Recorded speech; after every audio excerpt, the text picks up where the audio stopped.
বেপর্দা নারী অন্যের উপভোগের বস্তু, এটা হইতে পারে, নারী হইতে পারে না। রাসূলুল্লাহ সাল্লাল্লাহু আলাইহি ওয়াসাল্লাম বলছেন, নবীজি বলছেন, আল মারআতু আওরাতুন, নারী বলে কাকে? খোদার কসম, নবীর হাদিস, নারী বলে তাকে যে নিজেকে আড়াল রাখে। আওরাত, আওরাত,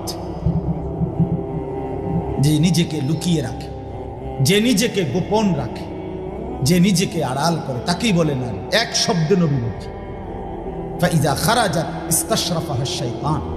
নবীজি বলছে, নারী যখন বেপর্দা বের হয়, সে যদি কুৎসিত থাকে, নিগ্রু কালো হয়, শয়তান তাকে পুরুষের চোখে আকর্ষণীয় করে নেয়। আল্লাহর নবী বলছে সাল্লাল্লাহু আলাইহি ওয়াসাল্লাম, নবীজি বলছে, এজন্য বেপর্দা নারী আর নারী থাকে না।